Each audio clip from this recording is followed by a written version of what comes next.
Hi, Dr. B, Sports Psych and CMPC. What's a CMPC? CMPC is a Certified Mental Performance Consultant, and it's the only nationally accredited certification for mental performance professionals in the US and Canada. Now, as I say that, I want to be very clear, speaking in generalities. And two, I don't believe because I or anyone else has letters behind their name or because they have certain certifications or they don't, that they're any better or worse than anyone else. Because at the end of the day, it comes down to the person.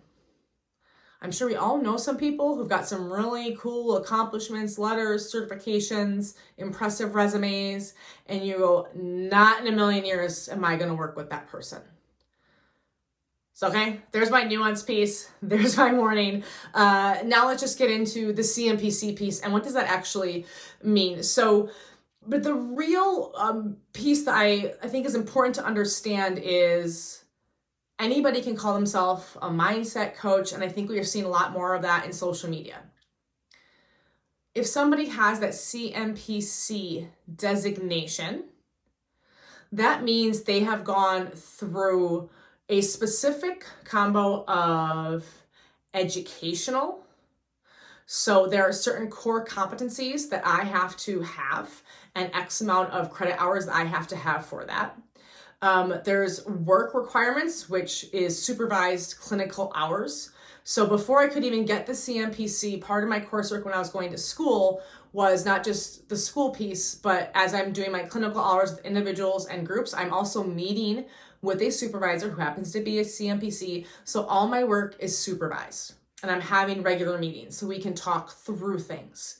And I think that's really important because there's stuff that comes up.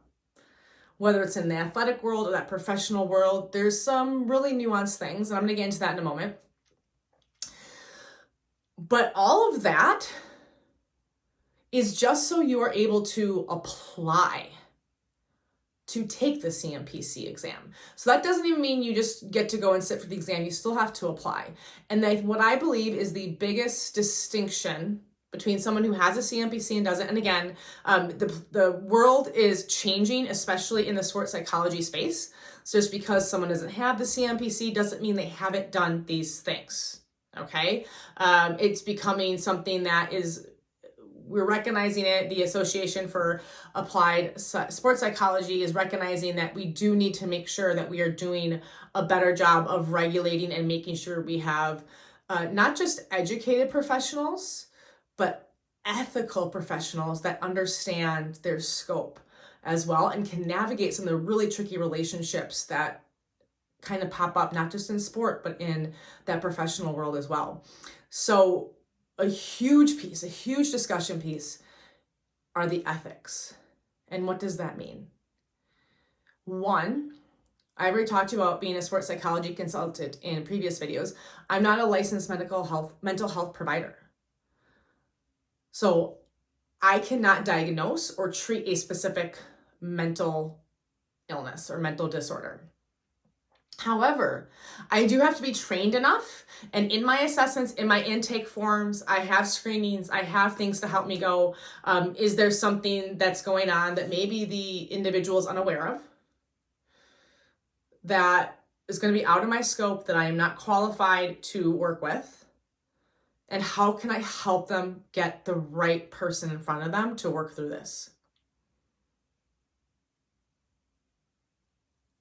That is a huge piece. Again, doesn't mean I can't work with you, but we have to understand that if someone has that going on, there's a completely different approach to how we handle things. That's a big piece of the ethical part of the CMPC. The other part of the ethical piece and the scope is I work with a lot of different people. A lot of times, the person who's signing the check is not the person or people that I'm working with. Now, minors are a little bit different story, and I want to do something separate on what that looks like in another video. But think about it. Whether your supervisor has hired me, your head coach has hired me, when we have meetings, when we have our group sessions, that stays within the group. Now, yes, I'm discussing with the supervisor or your head coach, what are some things and topics that are coming up for you that you would like me to address? I'll keep saying head coach right now, just so I, instead of keep repeating supervisor, head coach. But if the head coach says, hey, we had a really tough game last night, this is what happened, or we got these things going on. I've had, real life situations happen that coaches have informed me of before a session where I go, okay, we need to pause, maybe make an adjustment so we can properly address the needs. Or sometimes the coach just wants to give me a heads up on the kind of mood I might be coming into. But it's not a free-flowing information highway. Now, I am always happy to moderate and have discussion with the group's permission with the coach. And even if a coach asks me, they'll say, hey, how'd it go? Like, hey, it was a good session today. That's it. Now, when it comes to individuals, I've also had teams that have hired me that allow their people to have individual sessions, and just had a video on that about this Elevate Claims group that I'm working with. We have a group workshop, and then I meet with other people individually. That is 100% confidential. Now, the caveat is harm to self, harm to others, right? We're going to take care of that. But I'm not talking to a supervisor. I'm not giving anybody my notes. I'm not sharing that information with anybody. If someone were to ask me, is so-and-so working with you? And believe it or not, I've had athletic directors ask me if I was working with athletes specifically. I cannot share that information. Now, people might go, well, yeah, that makes sense. That's what you should be doing. At this point, though, I want to go, you're really surprised about some of the things that are happening in the world today. But as part of that CMPC, I, as a practitioner, am agreeing to that. I can get in trouble if I'm violating those things. And not because, oh, that's just a silly arbitrary rule. It's because that, trust matters. Staying within my scope, making sure that I'm giving people the best help that they can get, even if that means I lose out on a client. That's important because we're talking real life stuff. That trust between athletes, teams, individuals is important because maybe I'm the only one they're going to share some of those things with. Or maybe they're feeling pressure from that supervisor. And if that supervisor knows that's how they're feeling, that's going to add more pressure. And yes, sometimes that supervisor has the best of intentions. They just want to know because they want to help. It doesn't matter. I need to keep that confidential. So to me, that's one of the things I think is the biggest differentiator, is that I am abiding by that.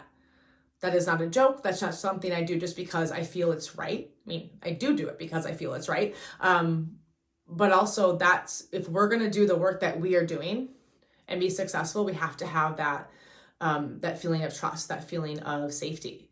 And I have talked with athletes, and athletes specifically because that's what's most popular with sports psychs, are athletes at the professional and D1 levels. And there is, amongst them, not all, can be a distrust between the sports psych and the athlete. And I always ask why, and they say, well, they just go tell the coach. Now, I have only had one client be able to give me absolute confirmation that I talked to the sports psych about this in a meeting. The coach brought up that specific thing, same language, with me personally. And that is a big no-no. So that trust and that safety is really important as a CMPC. Now, when we look at, the grander theme of sports psychology and being a CMPC, the other piece that I want to talk about is as a subject matter expert. If someone were to come to you, go, hey, I read this book, I listened to this podcast, I watched this speaker, I watched this game and heard the announcers talk about this, and they came to you and said, this is what I think you should do and we should implement this. How would you react? There's a reason why you're in the position that you're in. There's a reason why people will come to you. Now, I'm not saying we shoot down people that have different ideas or want to go about things different ways, but it's very similar. I have had, again, more coaches than anything who love this Navy SEAL stuff specifically, the buds training, and the different kind of things they do. Because when we think mentally tough people, I think Navy SEALs are a pretty good candidate for one of those top groups, because they want their athletes to be mentally tough and have grit. And I love the idea of platoons. I love the idea of doing these physical challenges that are also mentally challenging. And there's evidence that supports those things. However, just reading an article, seeing a video, seeing a documentary, and just throwing things together at your athletes or even your employees is not always a great idea. First of all, you can't just tell me to build mental grit and camaraderie. Well, how are we doing that? Are we just doing this activity? Are we debriefing? Are we talking about it? What's happening? There's more than just the activity, more than just the thing. So yes, I think there's some great resources out there. There's tons of information. I know there's becoming more apps, and I think those all have a place. But when we're talking about you as an individual, what you're trying to do personally and professionally, what you're trying to do with your teams, again, not just athletic, but in that professional world as well, I think there's a lot of people with really good intentions. And I think there's a lot of great work that's being done. Again, keep in mind, there's a reason we have subject matter experts. And it's not because they're the only ones that have access to the knowledge. I know this is going to date me. I'm a big Duke fan. If I haven't lost some of you, I probably just lost more of you. But I'm a big fan of Coach K. And I tell everybody could have Coach K's playbook. Go to every practice. You are not Coach K. You can't gain his experience. You can't understand all the nuances and the things for how he adjusts and put things together. And even how his philosophy and how his teams had to morph over time. I'm here to share the knowledge. You want to have a conversation. You want to learn some stuff. I'm happy to have a conversation. But when it comes to implementing a plan, talks about periodization, how we build things, it's very similar to strength and conditioning. It's not just thrown together willy-nilly. Hey, ChatGPT, how do I get mentally stronger? Do it. And I hope you have success with it. I genuinely do. But understand that there are nuances as a coach and even at another level as a CMPC for how we interact with you, how we put together programs, the intention that goes behind that. It's not just about the evidence, the education.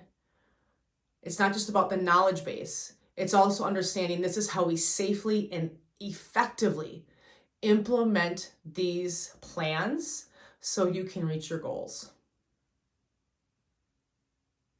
Because mindset matters.